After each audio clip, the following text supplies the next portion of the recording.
केली आणि हातातोंडाशी आलेलं पीक या पावसामुळं हातातोंडाशी आलेलं पीक या पावसामुळं काय होतंय जातंय म्हणून शेतकरी हवालदिल होणे त्याचा जीव थाऱ्यावर राहत नाही. आता शेताची अपरिमित हानी झाली अवकाळी पावसामुळं गारपीट होते काय काय होतं आणि उभं पिकं गहू सारखं पूर्ण जमिनीवर झोपतं मका झोपतो कापूस अवकाळी पावसामुळे आणि कापूस काढायला आलाय अवकाळी पावसामुळे कापसाचं नुकसान होतं सोयाबीनचं नुकसान आणि मग शेतीची अपरिमित झालेली हानी पाहून शासनानं त्यांना टिंबटिंब मदत केली तर भरीव मदत केली.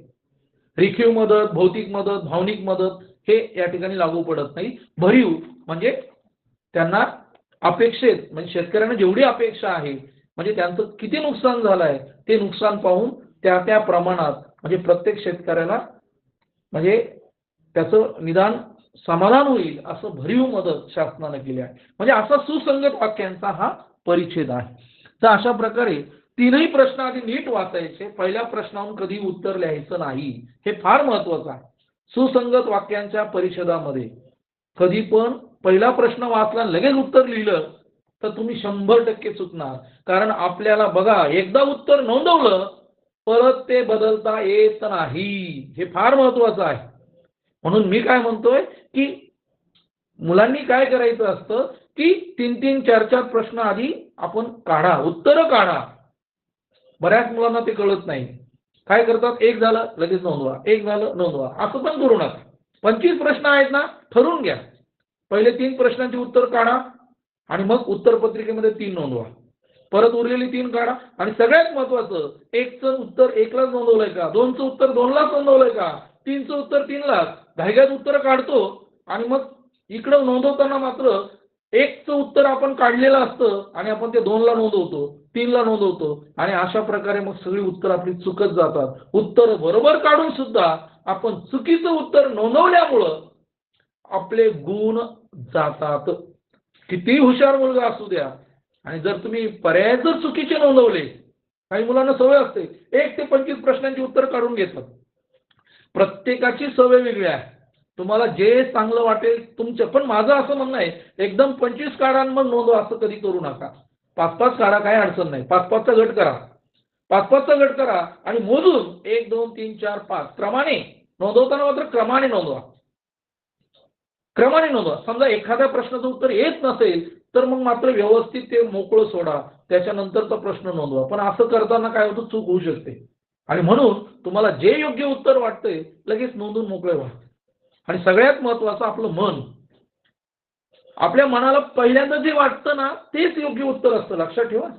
हा बऱ्याच वेळाचा माझा अनुभव आहे बऱ्याच मुलांचा अनुभव नाही सर मला पहिल्यांदा बरोबरच होतं पण दुसऱ्यांदा मी लिहायला गेलो ना ते चुकलं. त्यामुळे आपलं पहिलं मन जे आहे आपलं पहिलं जे म्हणतं ना तेच बरोबर असतं. दुसरं मन जे असतं ते आपल्याला मग संभ्रमित करतं. प्रत्येकाची आयडिया म्हणून मी सांगतो की उत्तरं नोंदवताना पण काळजी घ्या. ज्या प्रश्नांची उत्तरं 2 आहेत ती दोन्ही नोंदवलीत कधी बघा आणि शिवाय ती दोन्हीही बरोबरचीच नोंदवली. एक बरोबर केलं आणि दुसरं चुकलं तर ते संपूर्ण प्रश्न चुकलेला असतो. हे पण फार महत्वाचं आहे. तर अशा प्रकारे म्हणजे तुम्ही खूप अभ्यास केलाय पण प्रश्नपत्रिकेमध्ये उत्तरपत्रिकेमध्ये उत्तर नोंदवताना जर तुम्ही चुकलात तर तुमचा वर्षभर केलेला अभ्यास हा वाया जाईल. म्हणून आता सराव करताना ती काळजी घ्या. थोडे दिवस राहिलेत. आज 13 तारीख आहे. आज 13 तारीख आहे म्हणजे हा महिना समजा अर्धाच राहिला समजा 31 जानेवारी आणि पुढच्या 9ला तर पेपर आहे ते 8 दिवस म्हणजे फार कमी दिवस राहिलेले आहेत. तर चला विद्यार्थी मित्रांनो आपलं इथं आकलन संपलंय. आपण या प्रश्नपत्रिकेचे पुढचे घटक आपण सुरुवात करू. चालेल ना पंडित सर? Okay okay. पुढचे प्रश्न पण शेअर करा काय अडचण नाही काय गरज नाही. नाही पुढचा घटक घ्या तुम्ही मग. मी घेतो घटक. ओके झालं ना आकलन? हो ठीक आहे. चला विद्यार्थी मित्रांनो याच्यावर पुढचा 7वा प्रश्न आहे. जुलै आपली 22ची प्रश्नपत्रिका आहे माझ्या हातामध्ये. त्याच्यामध्ये 7वा प्रश्न काय दिलाय बघा. पुढीलपैकी वेगळ्या अर्थाचा शब्द ओळखा. वेगळ्या अर्थाचा बघा म्हणजे याचा अर्थ काय 4 पर्याय दिले. पहिला पर्याय दिला बघा वेगळ्या अर्थाचा. पहिला पर्याय उन्हाळ दुसरा पर्याय अवखळ आणि तिसरा पर्याय आहे दुर्दशा आणि चौथा पर्याय आहे अनिर्बंध.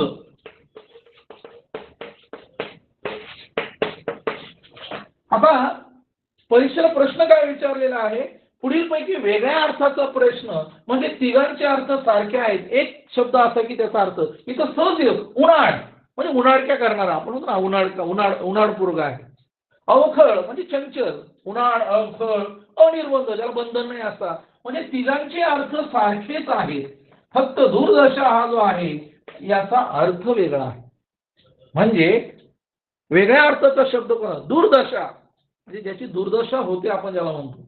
म्हणजे उन्हाळ अवखळ निर्बंध हे एकाच अर्थाचे शब्द आहेत, दूरदर्शा मात्र त्याच्यात बसत नाही.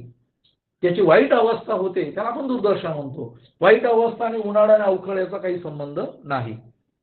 पुढे बघा, क्लेश या शब्दाचा विरुद्धार्थी शब्द. आता क्लेश म्हणजे तुम्हाला माहिती आहे, क्लेश होणं. क्लेश होणं म्हणजे दुःख होणं. क्लेश म्हणजे राग, खंत, क्लेश. मग क्लेश या शब्दाचा योग्य विरुद्धार्थी शब्द कोणता? क्लेश म्हणजे दुःख, त्याच्या विरुद्धार्थी सुख. फार सोपा आहे, पण आपल्याला क्लेशचा अर्थच माहिती नसतो. क्लेश मनाला क्लेश झाला म्हणजे काय झाला, दुःख झालं. मग क्लेशच्या विरुद्धार्थी शब्द सुख. म्हणजे 8वा जो प्रश्न आहे त्याचा पर्याय क्रमांक 3, क्लेशचा विरुद्धार्थी शब्द आहे सुख. 9वा प्रश्न आहे बघा, पुढीलपैकी अशुद्ध शब्द किती आहेत?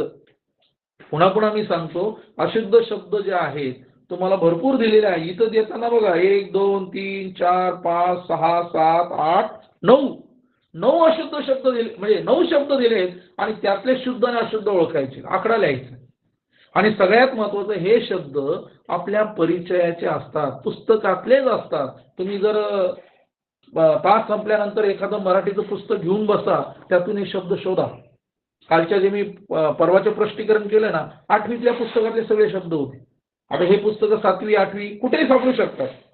आधुनिक लिहिले पहा, आधुनिक आ पाहिजे, आधुनिक म्हणजे इथंच पहिला शब्द चुकला. हा अशुद्ध म्हणजे आपल्याला अशुद्ध विचारले, अशुद्ध म्हणजे आधुनिक. नाविन्य बरोबर आहे, नाविन्य. म्हणजे अकारांत शब्द आहे, अगोदरचा शब्द दीर्घ आहे, नाविन्य उच्चार. मूल्य सगळ्यांना माहिती, मूल्य मला दुसरा का. वैद्यकीय कला दुसरी वेलांटी पाहिजे होती, वैद्यकीय चुकलेले आहे. स्वीकार शब्द बरोबर आहे. येऊन बघा, आता येऊन ठेवून हे शब्द फार महत्वाचे आहेत. येणे हा शब्द आहे, मूळ शब्द आहे येणे. येणे म्हणजे येऊन असा होतो तो, उसाचा. जाणे जाऊन उसाचा होतो व वजनाचा होत नाही. ठेवून बरोबर आहे, ठेवून बरोबर आहे. जाणे जाऊन उसाचा पाहिजे. तर मग इथं येऊन हा शब्द अशुद्ध आहे, ठेवणे बरोबर आहे. आणि बघा लक्षात घ्या, म्हणजे या ठिकाणी तुमच्या लक्षात येईल, पुढीलपैकी अशुद्ध ठराविक सुद्धा चुकलेलं. म्हणजे इथं किती शब्द चुकलेले आहेत? आधुनिक, मूल्य, वैद्यकीय, येऊन आणि ठराविक वला दुसरी वेलांटे.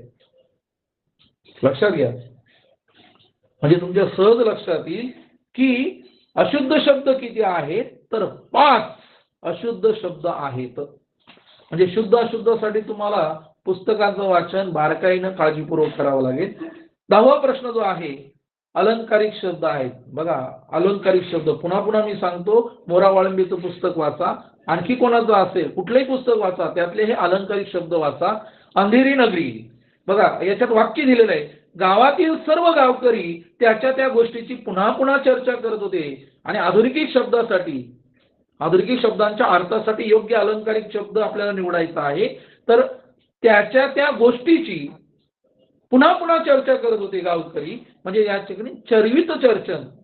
बघा, चर्वित चर्वण म्हणजे चावून म्हणजे पुन्हा पुन्हा बोलणे. आता इथं अंधेरी नगरी म्हणजे काय? अंधेरी नगरी, चौपट राजा आपल्या पिक्चर. अंधेरी नगरी म्हणजे ताळतंत्र नसलेला कारभार. तारेवरची कसरत म्हणजे अनेक गोष्टी सांभाळून करावयाचं कार्य, तारेवरची कसरत. बघा, आईची सकाळी तारेवरची कसरत असते. आई सकाळी उठल्यानंतर तुम्हाला शाळेत पाठवण्यासाठी म्हणजे एकाच वेळी किती कामं करते. एकाच वेळी पाणी आलेलं असतं, एकाच वेळी स्वयंपाक, एकाच वेळी डबा, एकाच वेळी तुमचं दप्तर आवरायचं, म्हणजे काय काय कामं करते. म्हणजे ते करत असताना तिची तारेवरची कसरत असते. ज्या नोकरीला जाणाऱ्या स्त्रिया आहेत, त्यांची तारेवरची कसरत होत होती. यक्ष प्रश्न, यक्ष म्हणजे निर्णय घेण्यास कठीण असा यक्ष प्रश्न. म्हणजे तिघांचे अर्थ वेगळे आहेत आणि चर्वित चर्वण हे अलंकारिक शब्द आहे. आता बघा 11वा प्रश्न, उपरती होणे या वाक्प्रचाराचा योग्य समानार्थी वाक्प्रचार. म्हणजे उपरती होणे याचा समानार्थी वाक्प्रचार आपल्याला पाहायचा आहे. उपरती होणे म्हणजे परावृत्त होणे. उपरती होणे म्हणजे परावृत्त, म्हणजे एखाद्या गोष्टीपासून दूर जाणे. उपकार स्मरणे, स्मरण करणे, भ्रमनिरास होणे या तिघांचाही अर्थ त्याच्याशी जुळत नाही. भ्रमनिरास म्हणजे भ्रमनाईसा होणे, स्मरण करणे म्हणजे आठवण करणे, उपकार स्मरणे म्हणजे एखाद्याने केलेल्या उपकाराची जाणीव होणे, उपकाराची जाणीव होणे. परावृत्त होणे म्हणजे उपरती होणे, एखाद्या गोष्टीपासून आपण परावृत्त होतो, एखादी वाईट गोष्ट आहे त्याच्यापासून आपण दूर झालो म्हणजे परावृत्त होणे. आता म्हणींचा अर्थ बघा, आपण ही शब्दसंपत्ती झाली, काल जे आपण लेक्चर घेतलं त्याच्यावरच आलंय. आता म्हण दिली आणि म्हणीचा अर्थ दिलाय, मग योग्य अर्थ असलेल्या 2 पर्याय नोंदवायचे. बघा, अचूक उत्तराचे 2 म्हणजे पुढील पैकी कोणत्या पर्यायातील म्हणीचा अर्थ योग्य आहे. दे माय धरणी ठाय, अगदी सर्व बाजूंनी त्रासून. दे माय धरणी ठाय, अगदी सर्व बाजूंनी त्रासून जाणे, बरोबरचा अर्थ आहे. पहा, ज्या गावच्या बोरी त्या गावच्या बाबळी, म्हणजे ओळखीच्या माणसांना एकमेकांची वर्मे माहिती असतात. म्हणजे ज्या गावच्या बोरी त्याच गावच्या बाबळी, म्हणजे त्या माणसाला त्या गावातलं सगळं काही माहिती असतं. म्हणजे प्रत्येक मनुष्याच्या काय खोडी आहेत, प्रत्येक गावातली माणसं एकमेकांचं म्हणजे गुण दोष त्यांना माहिती असतात. म्हणून ज्या गावचे, हे पण बरोबर आहे. म्हणजे पर्याय क्रमांक 1 आणि 2 हे अचूक उत्तराचे आहेत. त्यामुळे उरलेले 2 आपण पाहायची गरज नाही, पण पाहू. ओळखीचा चोर जीवन सोडी. बघा, ओळखीचा चोर जो आहे तो आपल्याला जिवंत सोडत नाही, इथं उत्तर मात्र आहे. अनोळखी माणसे धोकादायक असतात. हे ओळखीचाच माणूस धोकादायक असतो, अनोळखी धोकादायक नसतो. आणि आपला हा जगन्नाथ, स्वतःहून एखादी पिढा मागे लावून घेणे हा अर्थ होत नाही. आपला हा जगन्नाथ म्हणजे आपल्या हातामध्ये काम, म्हणजे आपण काही करू शकतो, आपल्या हातामध्ये काम करण्याची धमक, आपला हा जगन्नाथ पॉवरफुल. म्हणजे स्वतःहून एखादी पिढा लावून घेणे हा अर्थ होत नाही. तर अशा प्रकारे 12व्याचं मग 1 आणि 2 ही उत्तर बरोबर आहेत. आता पुढे बघा, हे फार महत्वाचं आहे, याचं स्पष्टीकरण तुम्ही समजून घ्या. काय म्हटलेलं आहे, कोणत्या पर्यायातील शब्दात अनुस्वाराचा उच्चार अयोग्य अनुनासिक वापरून लिहिलेला आहे. हा प्रश्न जरा नीट समजून घ्या, बऱ्याच जणांना कळत नाही. संजय, इकडे लक्ष द्या. संजय हा शब्द का इथं काय म्हटलंय बघा, ज्याच्यावर अनुस्वार आहे, अनुस्वारानंतर कोणतं व्यंजन आहे, ज. मग ज व्यंजन कोणत्या गटात, पहिले 5 गट आपल्याला सगळ्या माहिती, क वर्ग, ट वर्ग, मग हा च वर्गातला आहे. च, छ, ज, झ, य, म्हणजे हा य आहे. म्हणजे संजय हा असा लिहिलाय पाहिजे, संज म्हणजे हा ज ला जोडलाय आणि य केलाय, तर हे बरोबर आहे.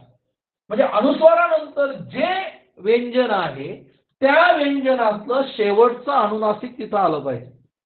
आता बघा 3 नंबरचा पर्याय आधी बघू. मग भांडण, बघा भांडण, तर भावर अनुस्वार आहे, अनुस्वारानंतर आलेलं व्यंजन कोणतं आहे, ड. मग ड कोणत्या वर्गातला आहे, ट, ठ, ड, ढ, न, म्हणजे न. म्हणजे भांडण हा शब्द आपण कसा लिहिलाय, भा हा न आणि न, भांडण. लक्षात घ्या, सॉरी न भांडण. म्हणजे तुमच्या लक्षात येत आहे का, अनुस्वारानंतर जे व्यंजन आहे त्याच व्यंजनातलं शेवटचं अनुनासिक तिथं लिहिलं गेलं पाहिजे, तरच ते बरोबर आहे. रंग, आता बघा रंग, आता र वर अनुस्वार आहे ग, ग च्या वर्गातलं क, ख, ग, घ, वाङ्मयातलं न, म्हणजे ते वाङ्मयातलं न लिहिलाय बा रंग, म्हणजे हे पण बरोबर आहे. पण इथं लिहिताना काय केलंय, चंचल, चंचल. आता इथं काय, च वर अनुस्वार आहे आणि त्याच्या पुढे च आहे, म्हणजे च कोणत्या वर्गातला आहे, लक्षात घ्या. चंचल म्हणजे च छ ज ज ञ म्हणजे हेच छ छ ज ज ञ म्हणजे इथं पण हाच आला पाहिजे होता, पण इथं त्यांनी काय दिलंय, इथं दिलंय न नळाचं दिलाय, चंचल न नळाचं दिलाय. म्हणजे तुमच्या लक्षात येईल, आता मी मांडताना म्हणजे हा न नळाचा दिलाय, हा न नळाचा कशातला आहे, त थ द ध न. म्हणजे तुमच्या लक्षात येईल इथं जर असं असतं संत, मग त्यावेळेस संत म्हणजे स वर अनुस्वार आहे, त्याच्या पुढे त आहे, म्हणजे त थ द ध न, म्हणजे संतचा उच्चार हा याच्यासारखा आहे संत. हे बरोबर आहे, कारण ह्याच वर्गातलं हे आहे त थ द ध न स थ, म्हणजे हे बरोबर आहे. म्हणजे हे या पर्यायातलं हे चुकीचं आहे, लक्षात घ्या. म्हणजे अनुनासिक, पुन्हा एकदा लक्षात घ्या, अनुनासिक पहिले 5 वर्ग तुम्हाला माहिती पाहिजे. म्हणजे क वर्ग, नंतर च वर्ग, ट वर्ग, प वर्ग आणि त वर्ग, आणि प्रत्येक वर्गातले जे 5-5 आहे शेवटचे ते अनुनासिक आहे. त्यांना आपण पंचम वर्ण किंवा परस्व वर्ण असंही म्हणतो.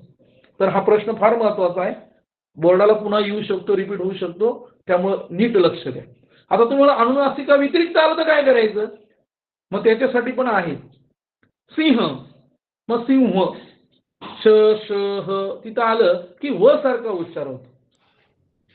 लक्षात घ्या. सिंह, संरक्षण, सवर अनुस्वार आहे र आलाय, संरक्षण, संशय, संवाद, सच्या पुढे व आलं ती वयुक्त, ल आलं तर ल युक्त, संलग्न.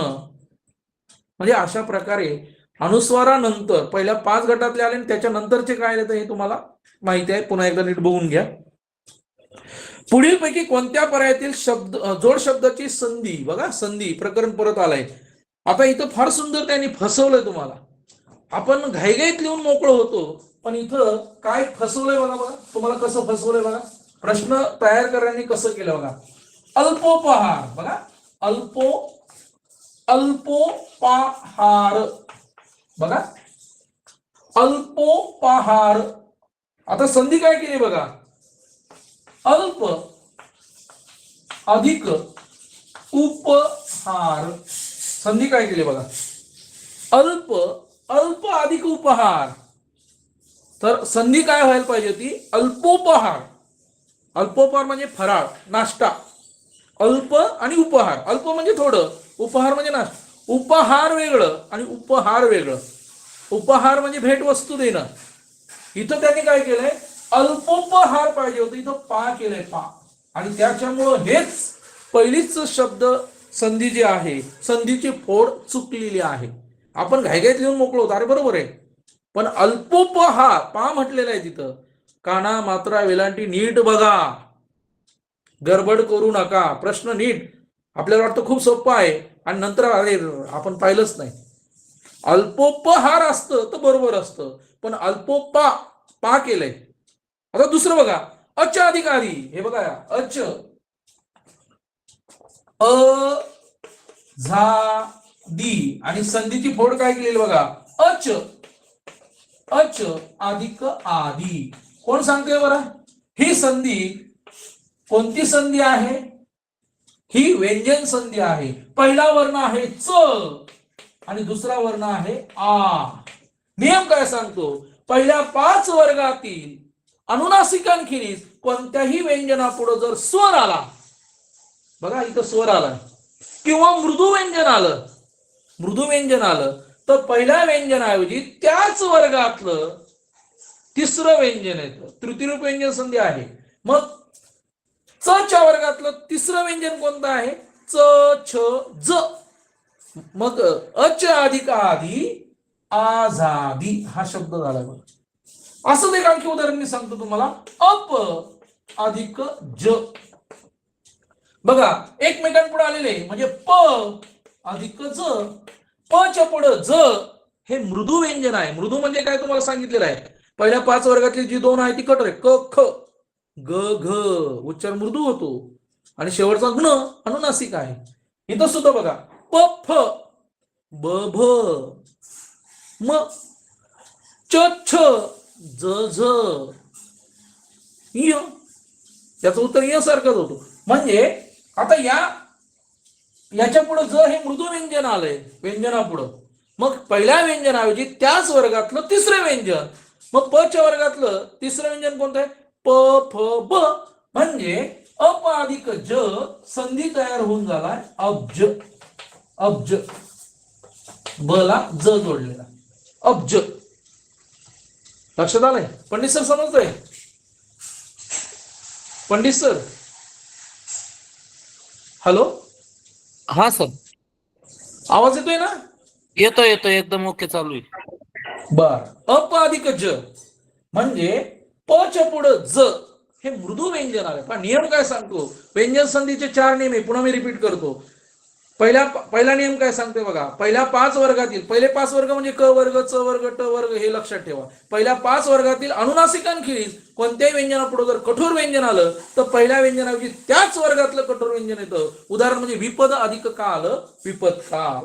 शरद अधिक काल, शरद. द च्या पुढे क कठोर व्यंजन आलं म्हणून द चा त झाला. त्याच वर्गातलं पहिलं कठोर, म्हणजे द च्या वर्गातलं पहिलं कठोर व्यंजन आहे त, त थ द ध. नियम 2 काय? हा नियम आहे तृतीयरूप व्यंजन संधी. पहिल्या 5 वर्गातील अनुनासिकांखेरीज कोणत्याही व्यंजनापुढे जर स्वर आला किंवा मृदू व्यंजन आलं. बघा आणखी एक उदाहरण, सत अधिक आचार. बघा मी तो पुसतो. सत, सत अधिक आचार. नियम काय सांगतो बघा. त च्या पुढं आ हा स्वर आला, त च्या पुढं आ हा स्वर आला म्हणजे त च्या वर्गातलं तिसरं व्यंजन त थ द ध, म्हणजे सत अधिक आचार संधी होते सदाचार. बघा म्हणजे त चा द झाला. सत अधिक आचार सदाचार. आणि तिसरा नियम काय? पहिल्या 5 वर्गातील अनुनासिकांखेरीज कोणत्याही व्यंजनापुढे जर अनुनासिक आलं, बघा कोणत्याही व्यंजनापुढे जर अनुनासिक आलं तर काय होतं? आता इथं उदाहरण लक्षात घ्या. इथं एक उदाहरण देतो. जगत, जगत अधिक नाथ.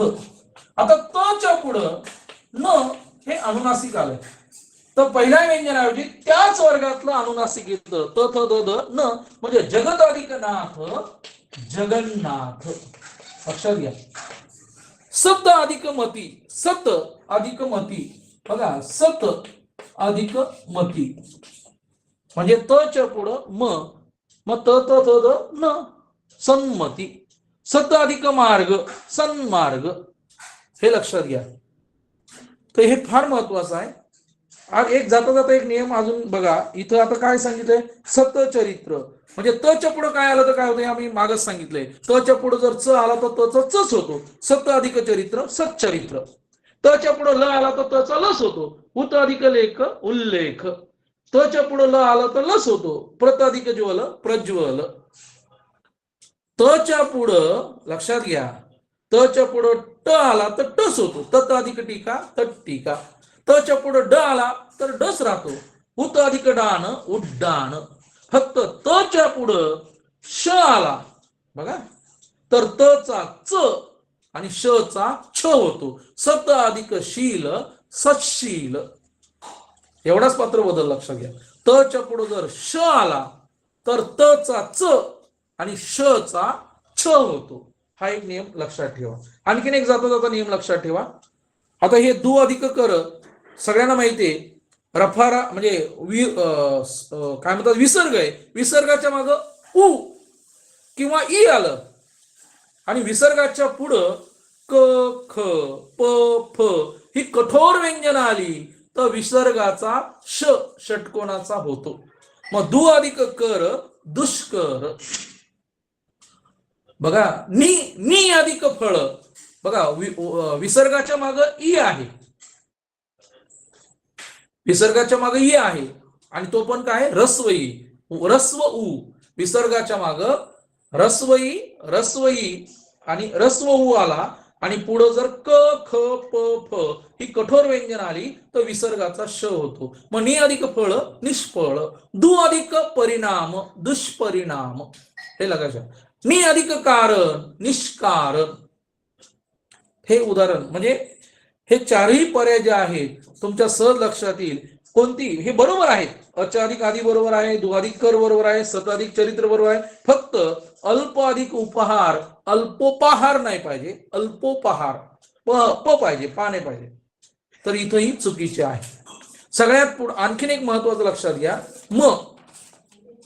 विसर्गाच्या पुढे लक्षात घ्या, समजा असं आलंय सम, लक्षात घ्या सम अधिक गती, म्हणजे मच्या पुढं जर व्यंजन आलं तर आदल्या अक्षरावर काय येतो, अनुस्वार येतो. म्हणजे सम अधिक गती संगती, सम अधिक शय संशय, हे लक्षात घ्या. आणि जर म्हणजे मच्या पुढं जर स्वर आला तर तो त्याच्यामध्ये मिसळला जातो. म्हणजे सम अधिक आचार समाचार, सम अधिक आचार समाचार. म्हणजे मच्या पुढं जर स्वर आला तर तो स्वर त्याच्यामध्ये मिसळला जातो. आणि जर मच्या पुढं जर व्यंजन आलं तर मच्या अगोदरच्या अक्षरावर म ऐवजी काय येतो, अनुस्वार येतो. हे फार महत्वाचं. सम अधिक शय संशय, सम अधिक गती संमती, लक्षात घ्या. सम अधिक लग्न संलग्न, सवर अनुस्वार आहे. तर हा एक नियम लक्षात ठेवा. पुढं बघा, तर पुढचा जो प्रश्न आहे तो बघा, उभयन्वयी अव्यय. आता उभयन्वयी अव्यय तुम्हाला सगळ्यांना माहिती आहे, शब्दांच्या जाती आहेत. समुच्चय बोधित कधी, तर दोनच आहे. मी गुरांना पाणी पाजले शिवाय, समुच्चय, शिवाय चारा टाकला. तुला सर्व वस्तू दिसल्या आहेत, आणखी काय हवे असल्यास, म्हणजे हे 1 आणि 4 नंबर हे 2 अचूक पर्याय आहेत. म्हणजे उभयन्वयी. समुच्चय बोधक अव्ययांचे प्रकार नीट लक्षात, मी स्पष्टीकरण करत बसत नाही, आपण नीट बघा. तुम्हाला उपप्रकारच विचारले जातात, हे पुन्हा पुन्हा सांगतो. सरळ सरळ नुसतं उभयन्वयी कोणतं, नाम कोणतं, सर्वनाम कोणतं, विशेषण असं विचारलं जात नाही. क्रियापद कोणतं असंही विचारलं जात नाही. क्रियापदाचे प्रकार आहेत, सकर्मक क्रियापद, अकर्मक क्रियापद, त्यानंतर संयुक्त क्रियापद, त्यानंतर सहाय्यक क्रियापद, प्रयोजक क्रियापद, शक्य क्रियापद. हे लक्षात घ्या, एवढे क्रियापदाचे प्रकार आहेत. प्रयोजक म्हणजे काय, कर्ता क्रिया करत नाही, ती दुसऱ्या कोणाकडनं तरी करून घेतो. बघा, प्रेक्षकांनी विदूषकांना हसविले, या ठिकाणी विदूषक हसण्याची क्रिया करत नाही, प्रेक्षक हसतायत. विदूषकाने प्रेक्षकांना हसविले, कर्ता क्रिया करत नाही दुसऱ्या, म्हणजे प्रयोजक क्रियापदाचं उदाहरण आहे. आणि शक्य म्हणजे कर्ता क्रिया करू शकतो. आजीला आता टेकडी चढवते, म्हणजे आजी टेकडी चढू शकतो, कर्ता करू शकतो. शक्य म्हणजे शक्यार्थी क्रियापद आणि प्रयोजक, म्हणजे हे अशा प्रकारे प्रत्येक शब्दांच्या ज्या जाती आहेत त्यांचे उपप्रकार आपण नीट करून ठेवा. पुढे बघा, पुढील पैकी वचन बदलानुसार विसंग जोडी, म्हणजे बघा, साध्वी साध्वी बरोबर आहे, म्हणजे एक वचन अनेक वचन. आसू आसवे, एक आसू अनेक आसवे. एकटीच अनेक टीचा, एक तिथी अनेक तिथ्या होत नाही, तिथीच होत, तिथी तिथ्यास होत नाही. हे फार महत्वाचं आहे. बघा, सामान्य रूपातील मूळ शब्द विचारलाय, हाही प्रश्न फार महत्वाचा आहे, दरवेळेस विचारला जातो. तर तो रखवालीच्या पवित्र्यात पलंगाखाली बसून राहिला. मग मूळ शब्द काय आहे, मूळ पवित्रा. म्हणजे बघा, म्हणजे एखादा शत्रू समोर असतो आणि आपण पवित्रा घेतो, हातात तलवार ढाल घेऊन, म्हणजे पवित्रा घेणं म्हणजे लढाईला सिद्ध होणं. मग मूळ शब्द पवित्र्यात, मूळ शब्द पवित्र आहे, पवित्र पण नाही, पावित्र्य पण नाही आणि पवित्र्या पण नाही. मूळ शब्द आपल्याला विचारलाय पवित्र. बघा, पवित्रा हा मूळ शब्द आहे, पवित्रा. आणि पवित्र्या हे सामान्य रूप आहे. आपल्याला सामान्य रूप विचारलेलं नाही, आपल्याला काय विचारलंय, मूळ शब्द. म्हणजे नेमकं काय विचारलंय, आपण सामान्य रूप म्हणून घाईघाईत पवित्र्या लिहून टाकतो, पण तुम्हाला सामान्य रूप विचारलेलं नाही. सामान्य रूपातील शब्दाचा मूळ शब्द तुम्हाला विचारला. कर्मणी प्रयोगाची उदाहरणं बघा. मी संगणका, म्हणजे तुम्हाला कर्मणी प्रयोग ओळखायला लावलाय. मी कालच जाता जाता सांगितलंय कर्मणी प्रयोगाचं लक्षण काय आहे. कर्मणी प्रयोगातलं पहिलं लक्षण म्हणजे कर्माला तृतीया किंवा चतुर्थीचा प्रत्यय असतो आणि कर्मणी प्रयोगामध्ये कर्म प्रथमा विभक्तीमध्ये असतं आणि वाक्य शक्यतो भूतकाळी असतं. आता इथं सहज लक्षात येईल, मी संगणकावर ई पुस्तके वाचतो, मी ऐवजी ती लिहिलं तर लगे वाचते, म्हणजे कर्तरी प्रयोग आहे. गायीने आपल्या पाडसासाठी हंबरडा फोडला. हंबरडा फोडणारी कोण? गाय. बघा, कोणी म्हणजे काय फोडला? हंबरडा. म्हणजे गाय हा कर्ता आहे, हंबरडा हे कर्म आहे. म्हणजे गायीने आपल्या पाडसासाठी तो हंबरडा, अनेक वचन केला, हंबरडे फोडले. लक्षात. कालच मला वेतन मिळाले. मिळणारे कोण? वेतन. वेतन इथं कर्ता वेतन आहे. वेतन मिळाले, ते वेतन, तो पगार, पगार मिळाला, हा अकर्मक कर्तरी प्रयोग आहे. आणि चौथा बघा, कार्यक्रमातील प्रत्येक गाण्याला त्यांनी कस लावला. बघा, कार्यक्रमातील प्रत्येक गाण्याला त्यांनी कस लावला. म्हणजे लावणारे कोण? ते. त्यांनी काय लावला? कस. तो कस. कार्यक्रमातील प्रत्येक गाण्याला त्यांनी बघा तो कस किंवा तान, ती तान, तान लावली, तान म्हणजे सूर, आणि कस लावला. म्हणजे इथं तुमच्या लक्षात येईल, कस हा कर्म आहे, त्याला कुठलाही प्रत्यय नाही, त्यांनी हे करता आहे. तर या पद्धतीने पर्याय क्रमांक 2 आणि पर्याय क्रमांक 4 हे कर्मणी प्रयोगाचे वाक्य आहेत. काल आपण पाहिलं होतं अकरण रूपी. बघा, करण रूपी अकरण, पुन्हा प्रश्न आलाय. करण रूपी म्हणजे क्रियेचा होकार, अकरण रूपी म्हणजे क्रियेचा नकार. अर्थ न बदलता वाक्याचं होकारार्थी नकारार्थी करायचं आहे. मी मुद्दामच त्या ठिकाणी गेलो होतो. मग मुद्दामच याचा विरुद्धार्थी शब्द आपल्याला, मी सहज त्या ठिकाणी गेलो नव्हतो, म्हणजे मुद्दामच गेलो होतो. हे पर्याय क्रमांक 4 बरोबर आहे. 21 नंबर बघा, क्रियापदाचा अर्थ मी काल पण सांगितला. क्रियापदाचे अर्थ 4 आहे: स्वार्थ, आज्ञार्थ, विद्यार्थ आणि संकेतार्थ. आता इथं काय म्हटलं बघा, सुखी सगळ्यांना ठेव देवराया, म्हणजे देवाला प्रार्थनाच केलेली आहे. सुखी सगळ्यांना ठेव देवराया, मागणे हे आमुचे तुझ्या पाया. म्हणजे देवापुढे प्रार्थना केलेली आहे. प्रार्थना जर असेल तर आपल्याला डोळे झाकून लिहायचं आहे की ते आज्ञार्थ, क्रियापदाचा अर्थ. कारण क्रियापदाच्या रूपावरून आज्ञा करणे, विनंती करणे, उपदेश करणे, परवानगी मागणे, सल्ला देणे, प्रार्थना करणे, आशीर्वाद देणे इत्यादी गोष्टींचा जर बोध होत असेल तर तेव्हा क्रियापदाचा अर्थ काय समजायचा आहे? आज्ञार्थ. सुखी सगळ्यांना ठेव देवराया, मागणे हे आमुचे तुझ्या पाया, म्हणजे देवाजवळ प्रार्थना केलेली आहे. पुढील पैकी बहुव्रीही समासाचं उदाहरण कोणतं? फार सोपा प्रश्न आहे, समासावर फार सोपा प्रश्न आलेला आहे. पहा, बहुव्रीही समास. समासाचे 4 प्रकार मी तुम्हाला सांगितले. समासाचा पहिला प्रकार आहे अव्ययभाव समास. अव्ययभाव समासामध्ये काय असतं? विभक्त म्हणजे अगोदर उपसर्ग लागलेला असतो, आणि ते पण संस्कृत फारसी भाषेतले असते किंवा द्विरुक्ती झालेला असतो. गावोगावी, पावलोपावली, पदोपदी, रस्तोरस्ती अव्ययभाव समास. गैरहजर म्हणजे हजर नसलेला, यथाशक्ती, शक्तीप्रमाणे. अव्ययभाव समासाची उदाहरण आहे. आणि इथं बघा, गत वैभव म्हणजे गत, गत म्हणजे निघून गेले आहे वैभव ज्याचे, असा तो कोण आहे? म्हणजे गरीब. गत वैभव हे बहुव्रीही समास. बहुव्रीही समासामध्ये काय आहे की दोन्ही पद महत्वाचे नसून तिसऱ्या पदाचा बोध होतो. इथं बघा, गैरहजर म्हणजे हजर नसलेला, हा आपल्याला माहिती आहे अव्ययभाव समास.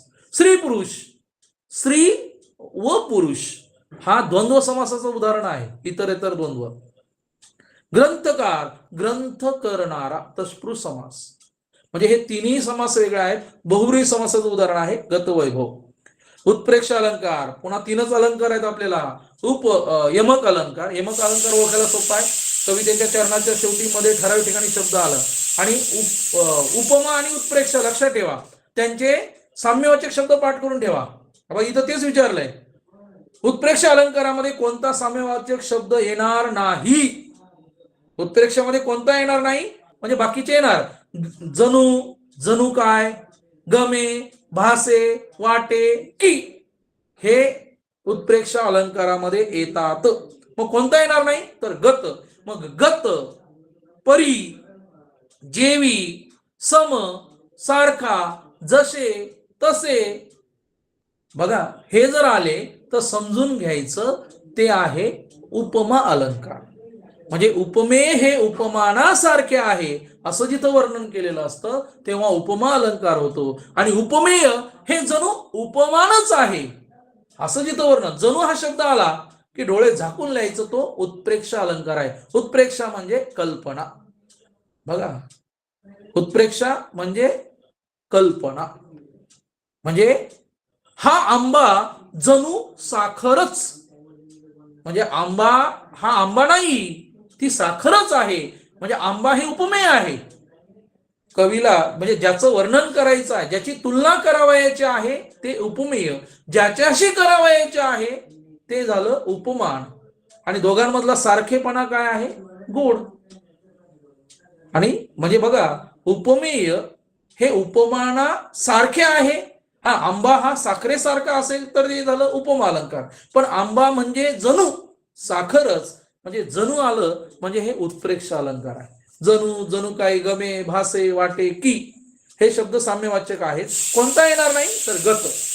आभा म्हणजे आभाळागत माया तुझी आम्हावरी राहू दे, म्हणजे आभाळासारखी माया आमच्या तुमच्यावर असू दे, म्हणजे हे उपमा अलंकार आहे. तुरुंगात असताना, आता इथं दोन प्रश्न जे आहेत शेवटचे हे सामान्य ज्ञानावर आहेत. तुरुंगात असताना सावरकरांनी कोणतं महाकाव्य लिहिलं? तर गोमांक. अखंड किंवा रामचरितमानस, ग्रामगीता म्हणजे आपल्याला माहिती आहे तुकडोजी महाराजांची ग्रामगीता आहे. रामचरितमानस कोणाचं आहे बघा, म्हणजे तुम्ही शोधा. आणि साहित्यिक व त्यांची टोपणनाव, इथं इतका सोपा प्रश्न विचारलाय, फार सोपा आहे. टोपणनाव लक्षात ठेवा. विनायक म्हटल्यावर तुम्हाला लक्षात आलं पाहिजे, विनायक म्हणजे विनायक दामोदर सावरकर. पण इथं म्हटलंय नारायण वामन टिळक, तर विनायक म्हणजेच विनायक दामोदर सावरकर हीच चुकीची जोड्या आहे, बाकी सगळ्या जोड्या बरोबर आहेत. लोकहितवादी म्हटल्यावर गोपाळ हरी देशमुख, लोकमान्य म्हटलं गोपाळ बाळकृष्ण म्हणजे लोकमान्य टिळक, बाळ गंगाधर टिळक, लोकमान्य, हे आपल्याला माहिती पाहिजे. लोकहितवादी लक्षात घ्या. आता हे दिवाकर, ग्रेस, आता हे तुमच्याकडे यादी आहे, ती पुन्हा मी वाचत बसत नाही. तर पुन्हा एकदा विद्यार्थी मित्रांनो, की आपण एवढ्या दोन प्रश्नपत्रिकेचं स्पष्टीकरण केलं, तुमच्या सहज लक्षात आलं असेल कसे प्रश्न येतात, कसे रिपिटेशन होतं, कसा प्रश्न फिरून विचारला जातो. त्यामुळे अभ्यास करताना तुम्ही असा अभ्यास करा, जो पर्याय बरोबर आहे बाकीचे का नाही हे आपण आधी शिका.